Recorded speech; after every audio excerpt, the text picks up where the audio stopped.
সাহিত্যের ক্ষেত্রে প্রকাশনা সংস্থা একটি অত্যন্ত গুরুত্বপূর্ণ এবং অবিচ্ছেদ্য অঙ্গ হিসেবে কাজ করে। কারণটা সহজেই বোঝা যায়। কোনো একটি সাহিত্যকর্ম পাঠকের দরবারে পৌঁছায় একটি প্রকাশনা সংস্থার হাত ধরেই।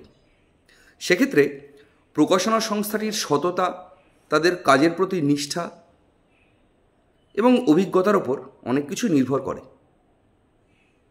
পালক প্রকাশক ও পুস্তক বিক্রেতা ওনাদের সাথে ব্যক্তিগতভাবে কাজ করে আমি এতটাই আপ্লুত এবং এতটাই আনন্দিত যে ওনাদের কাজের প্রতি সততা, নিষ্ঠা এ নিয়ে কোনো প্রশ্ন উঠতেই পারে না।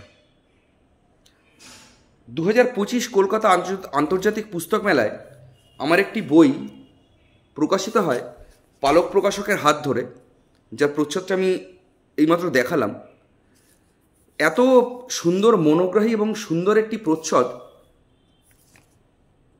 যদি বইটি পাঠকদের কাছাকাছি খানিকটা পৌঁছতে পারে তবে আমার মনে হয় এই প্রচ্ছদটির ভূমিকা অত্যন্ত গুরুত্বপূর্ণ। প্রচ্ছদটি এঁকেছেন শ্রী তপন রায় মহাশয়, এবং আমি যদি বইটির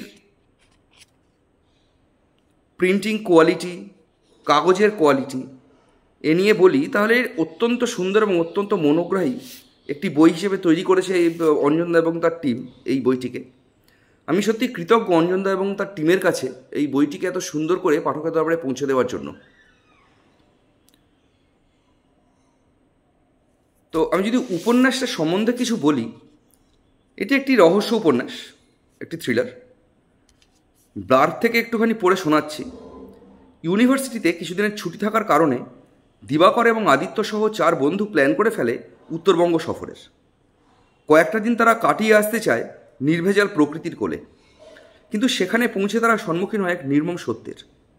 তারা জানতে পারে বেশ কিছুদিনের ব্যবধানে নিখোঁজ হয়েছে গ্রামের কিছু মানুষ, কিন্তু তাদের মধ্যে মাত্র একজন ফিরে আসে কোনো এক অজানা গন্তব্য থেকে।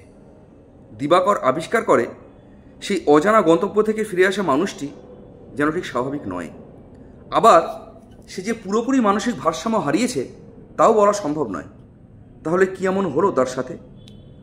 এদিকে দিবাকররা যে হোটেলে উঠেছে সেখানে বড়ই রহস্যজনকভাবে মৃত্যু ঘটে কলকাতা থেকে আসা এক উদীয়মান সাংবাদিকের। দিবাকররা জানতে পারে সেই সাংবাদিক এখানে এসেছিলেন এইসব মানুষগুলির অন্তর্ধান রহস্য উদ্ঘাটনের উদ্দেশ্যেই। কী রহস্য লুকিয়ে রয়েছে এইসব ঘটনার নেপথ্যে? কেন নিখোঁজ হয়ে যায় এই অসহায় মানুষগুলো? কীভাবে মৃত্যু ঘটে সেই উদীয়মান সাংবাদিকের? এই ছিল বইটির ব্লাড। আমাকে অনেকেই জিজ্ঞেস করেছেন যে এটি কল্পবিজ্ঞান আশ্রিত একটি উপন্যাস কিনা। তো সেক্ষেত্রে আমি বলবো কল্পবিজ্ঞান আশ্রিত উপন্যাস এটি নয়, তবে হ্যাঁ একটি বর্তমান বিজ্ঞানকে আশ্রিত একটি উপন্যাস। মানে বর্তমান বিজ্ঞানের কিছু কনসেপ্ট নিয়ে এখানে আলোচনা করার চেষ্টা করা হয়েছে আর কি।